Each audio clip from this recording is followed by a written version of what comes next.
Hello everyone and welcome to my reading wrap up for November. Yeah, my mind just blanks. I'm like, wait, no, it's December. Also, happy Vlogmas Day 2. It is the 3rd of December, but I'm doing my 12 days of Vlogmas leading up to the 25th. So the days of Bookmas don't align with the actual days of the month, if that makes sense, because we're doing every other day 12 videos. So the 24th should be the last day. And I still don't have a Christmas mug. Anyways, for this month's reading wrap up, I read 20 books. I don't have the stats and the breakdowns for it like all the other besties do. That's maybe something that we can work towards in the new year, but I haven't done them yet and I'm not going to work it out right now because I don't have time. I read most of these in reading vlogs.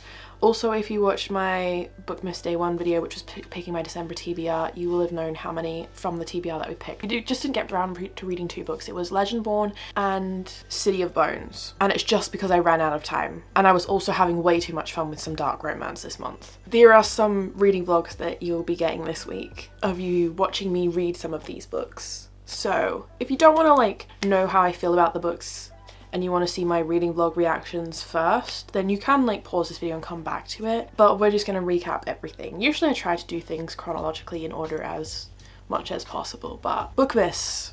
12 days of Bookmas. We had to do a little bit of pre-filming. Alright, shall we start off? Let's actually go in order of what I read and when I read it, okay? So, oh no, we're not going to do that at all. Okay, we're going to start off with Skyshade by Alex Astor. Now, Lightlark is one of my favourite book series, was one of my favourite.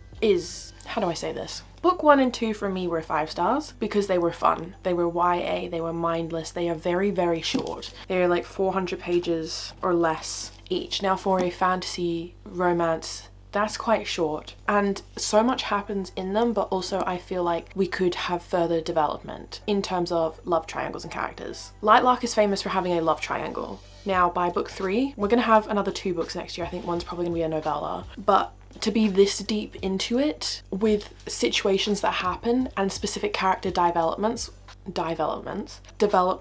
where characters have taken certain steps. How do I say this without like it spoiling anything? If you've read the books, you know what I mean, but like for us to be this deep in with certain characters, why is there still a love triangle? Quite simply, why? It hurts at this point. Like this was difficult for me to read. The first 80%, I was like, this is a love letter to Grimm. If you're an Aura girly, I'm sorry. From book 1, I've never been able to see a way that our main female character ends up with anyone but Grimm, because what do you mean? Like, this is 80% Grimm, but why can't the main character not make a decision? I've changed my mind on the rating on this every day depending on how I feel. Today it's a 3.5 stars, just because the others were 5 stars.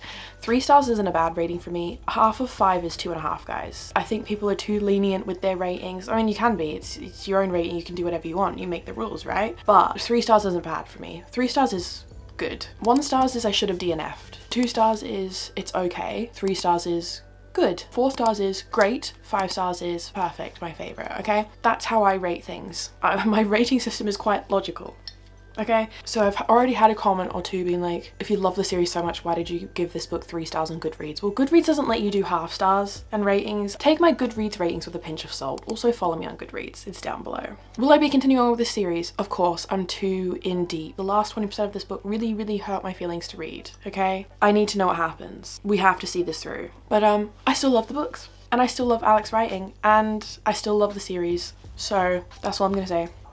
I read Crooked Kingdom. When I read 6 of Crows, I said that I wanted more from it. I wanted more of the characters, I wanted more of the dynamics, I wanted more information, I wanted more to connect to them, and I did get it. And this absolutely destroyed my heart and ripped it out. It was very, very upsetting at the same time. I think I gave this 4 stars. I did really enjoy it and I do understand the hype, and I also think the audiobook, because I listened to part of it in audio, the audiobook was amazing. So that was really enjoyable. And I do get the hype. I'm glad I've read it, but it's not my like favorite. Lost and Lassoed. I think it's so hard to do a cowboy romance with found family in this type of setup without being compared to Elsie Silver, because she is the OG, she is the queen, she has done so many. And the Rebel Blue Ranch I did really enjoy. I thought book 1 and 2 were giving me like 3-ish star ratings, I think. Like they were really fun, very, very short. Like it was very lust heavy from the start and it moved so quickly. Book 3 felt completely different. We didn't get any sort of like romance really happening until past the 50% point. There was so much tension and yearning and wanting, and I was loving it. And I feel like we already knew the characters from the first two books, so maybe that's why we could have more of a build-up, more suspense. The characters are definitely Willa and Cade coded, but I honestly preferred this to Heartless, and I love Heartless. So this was actually 5 stars for me, and I have to admit I read this at the start of November. We're now right into December, and I think about these characters like every other day. I don't know why, I just loved it. You can't explain that 5-star feeling. And speaking of 5-star feelings, we have Say You'll Remember Me by Abby Jimenez. I got an early copy of this from NetGalley, and this was also a 5 stars. I'm yet to read an Abby Jimenez book that isn't a 5 stars, but I have only read the Part of Your World series and then this book now, so I haven't read any of her like backlog. I do need to go back. I don't know if that would also be 5 stars. I just think her writing just hits. It is so emotional and impactful, and so much of what she says I think of constantly when the book finishes, and I think that's why, like, I don't know, I just, when I read her books I feel like I'm peering into my own soul and my own brain. It's very jarring, but I definitely think out of all of her books that I've read so far, this was definitely the heaviest, the most emotional, and the most painful. Do check the trigger warnings for this. We have a character that's dealing with dementia or Alzheimer's, and it's a long distance relationship, and so much of the book you're kind of feeling like we don't actually know how they're ever going to make this work and how they're ever going to get out of this, but I loved it. We had a UFO escape room, organic mustard, a VILF, Come On Eileen. What more can you want from a contemporary romance? Riftborne. This was on my TBR last month. It's a new indie fantasy read. It's on Kindle Unlimited. I think if you like Fourth Wing, Neverkeep, Spark of the Everflame, Avalon Tower, Metal Slinger, read this. It's quite short. It's under 400 pages. I was giggling. When I'm saying if you like any of those books, most of them are indie romantasy with, you know, tension and angst, but set in sort of war colleges, training academies, has that sort of main character trying to learn how to harness a power and is sent to this training facility and has someone training her, and there is an ongoing war and things happening. So when I compare it to those books, that is why. When I'm comparing it to those books, I just mean like the type of setting and the vibes. Indie romantasy, just, I love it. I love it so much. It's definitely probably my favorite subgenre to read. But I did read this like 3 days ago, and I have not stopped thinking about it. Like, this was one of the last books I read in November, right at the very end of the month. And I cannot stop thinking about that ending, and I can't stop thinking about these characters, and I do want to continue the series. I don't know how many books it's going to be. I honestly need to do some research. I love when you find a new indie romantasy book that you love, but it's just a new release and you know you're not going to get the next one for at least another year. But at the same time, a lot of people thank me for introducing them to indie romantasy reads, but then are like, I wish I didn't read it because the second book isn't out yet. The best way that you can support independently published authors is by reading their books when they come out. So I understand that people don't like to read books that aren't in a completed series that they can't binge because they don't like cliffhangers and stuff as well, but you also have to think, if you're not reading the book, you're not helping support the author to be able to write the next books in the series, so you might never get them. So I will always read an indie fantasy romance book regardless of if the whole series is out or not. Support independent authors. Verity. You'll see me read this one this week. This is my sister's copy. We picked it from my TBR. I have to give her back this copy, and it's very short. All I'm going to say is what the fuck. Literally, that's it. You'll have to watch the reading vlog, but I still don't know how to rate this. I do not know how I feel about this. We're just gonna leave that there. I read all 5 of the books in the Mindfuck series. It's actually like short stories or novellas. So I binged the whole thing. I read it in this vlog. I am obsessed with Lana Myers. Oh my god, this felt like watching a TV show. It was so much fun. I wouldn't say that this is like typical dark romance. It's a darker romance, but it's not like the typical book for the dark romance genre. It's its completely own thing. And I do think if you want to get into darker romances or read something a bit different, if you like true crime and like FBI serial killer type of TV shows, which is what I love, you need to read this. Dark though, so check the trigger warnings. Like, some of it was very difficult to read and very upsetting, but also like Lana Myers. Because I read all of them back to back, it was 5 stars overall for me. I don't think I could sit and individually rate each story or each book in this series because I just binged it all and it felt like one overall story. It was all very necessary, so 5 stars for me. I love Ali Hazelwood's writing. I think she is so witty, I think she is funny, I think she is fun. I love how quirky her characters are. Her books do follow a very sort of specific type of formula where you can kind of predict or know what's going to happen, but this one I did not know what was gonna happen. I thought this could be like one of my favorite books of hers that I've read to date until we got to 91% of the way, and I was like, yeah, no, conflict, plot twist, crazy thing that happened at the end to sort of like resolve everything, I just was not on board with. I was like, do we have to do, was that really? Huh? Oh, it was just so good up until that point. It was really disappointing. So this probably would have been a 4.5 stars, but because of the ending, it's a 3.5. Rebel Witch, on my TBR for the month. It doesn't come out until February 2025. It is the second book in the Heartless Hunter Crimson Moth duology, and the publisher sent me an early copy of it. That's why I have it. I clearly loved it. I was tabbing a lot. I actually do think that I loved this just as much, maybe even a bit more than book 1. Everything felt like it had a purpose. Nothing felt like it was out of place. I hate when you have a big ending like how you do in book 1 and then you're spending the whole book waiting for the characters to reconvene and for things to happen. This would jump straight into it. Like you're not going to be waiting around long for things to happen in this book. It moves very quickly. The first sort of half of it was a bit slower because I felt like it was very dialogue heavy in terms of we needed a lot of conversations to happen between the characters for the plot to be able to progress and for things to move on, and certain issues needed to be addressed. So it was really focusing on resolving that, and then the second half was a lot of action. I just think if you're doing a duology, this is the perfect way to do it because it wasn't too complex or too complicated, but everything felt like it had reason. Everything felt like it was there to do its job and it did it well. And I love the way that Kristen writes. Anything that she writes will be an auto buy for me. I love this, and if you really enjoyed book 1, I think you might also enjoy book 2 a little bit more. I think it was a beautiful way to end the duology. I think it was really great. Definitely would recommend pre-ordering it if you haven't already. I read books 2 and 3 in the Solaris and Crello trilogy. Book 1 was A City of Flames. This is another indie romantasy and it's got dragons, and I really loved the way we had dragons in this with the dragon magic and the dragon shifters and the types of dragons. For wanting a dragon book, like, I did get dragons. We also have like a little companion animal in this series who did make me cry. Honestly, one of the best characters in the book. I didn't connect to either of our main characters, so that's probably why it was like I'd say like a 3-star series for me. It wasn't bad, it was good, it was entertainment and I enjoyed it. It just wasn't like a favorite, so I wouldn't like go out of my way to recommend it. But if you like a lot of indie romances and you want something that's quite short and easy to read, because I think all books are around or under 400 pages in this series as well.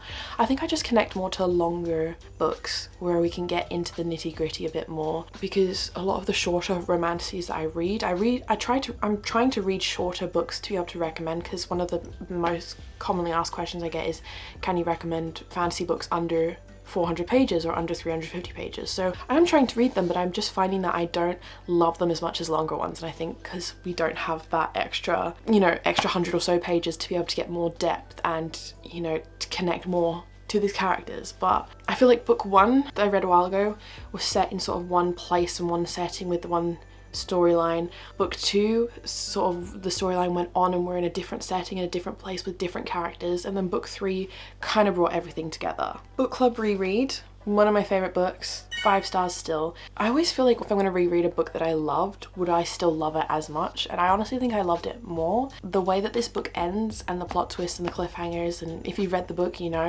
going back and seeing all the signs and seeing things with just like a slightly different frame it just made me appreciate Rachel, the author, so much more, to be able to sit here and go, wow, all the signs are there. It's literally there. It's subtle, but it's all there. I just think this is very fun. Very, very fun. Catches you off guard, but going back in and rereading it is a whole other experience. I read books 1 and 2 in the Maid series. I think this is a 4-star series for me. I want to read the third one ASAP. I think this was a good intro into dark romance. Both Mariana and Larry have been my dark romance advisors, telling me what to read. Part of an interconnected series, so you meet the characters in book 1 and the characters in book 2 also have characters from book 1, and like everyone's in it, but the plot lines were so different. I feel like book 1 felt to me like reading about Julian hates. Like Nico was giving me Julian but more adult, whereas like the Magnolia Parks books are a bit more tame in terms of like the gang lords, whereas this was like, oh, this is like proper like stereotypical gang lords and mafia, but it was giving like Julian hates vibes, so I really like that. And then 2, I was like, whew, okay. Different feeling, different vibe, but still loved it. Entertainment. Both times I wanted to stay up until like 3 o'clock in the morning binging these books because I just didn't want to put them down, and they're short, they're under 400 pages. So I think maybe dark romance books are going to start being new palette cleansers for me to sprinkle in between my fantasy reads and stuff, because I do love a darker romantasy, and sometimes I don't want like a happily ever after cheesy rom-com vibe, so I might have to start reading some more darker romance. Apparently I like mafia men. Who would have thought, you know? The last book that I read in December was We Hunt the Flame, another book I picked in my TBR on YouTube for last month. Something about Egyptian and Persian books at the moment I am just loving. Like I love An Ember in the Ashes, I love the Ember Quartet, This Woven Kingdom. I love getting that like Persian and Egyptian folklore and mythology and jinn and magic. It's just so interesting to me. I think the setting and the world building is so atmospheric.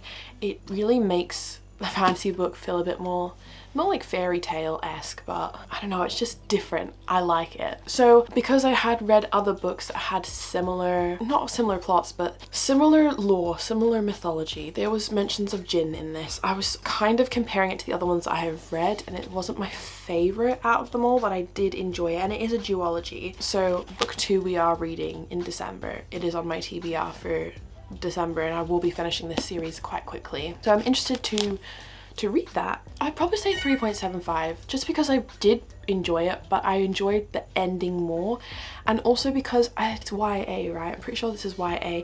I think I'm starting to find YA a bit more predictable, which I think is normal when the more you read, the more, you know, you pick up on tropes, or there's only so many ways where you can, you know, shock a reader when someone reads so much and also so much of the same genre and similar storylines. None of the plots surprised me, and every plot twist I did predict, but not in like a bad way. Like I still really enjoyed it, and I am going to continue reading on. That's the only way I can sort of like explain my thought process and how I'm feeling about that right now. Embrace of Steel and Sorrow by K.L. DeVore. This is the prequel book series to A Touch of Golden Madness, but you have to read it after you've read A Touch of Golden Madness because they are so interconnected and there will be spoilers, but this was, my gosh, it just reaffirmed that I love K.L. DeVore's writing, and oh my god, I cried. This book is absolutely gut-wrenching, heartbreaking, traumatizing, dark. I never want to read it again. 5 stars.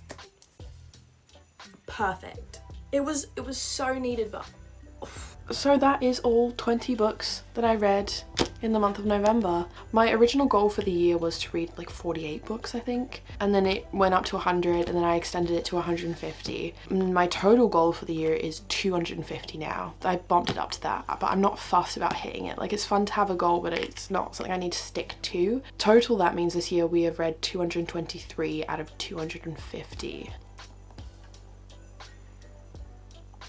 Which means I need to read 27 books in the month of December. Might actually read some novellas to see if we can get close to that, but I would love to hit that 250 for the year. So maybe we'll have to do a video where we try and complete my TBR for the year or get as close to my Goodreads reading goal as possible, but we shall see, because November was a very busy month. I don't think I could have read any more than I did, quite clearly, but maybe December, who knows? Leave in the comments how many books you think I'll read in the month of December. Let's make this interesting. But if you've made it all the way to the end, thank you so much for spending part of your day with me. I'm so excited for all the Bookmas videos to come, so make sure you are subscribed if you aren't already, and I will see you guys in the next video. Bye.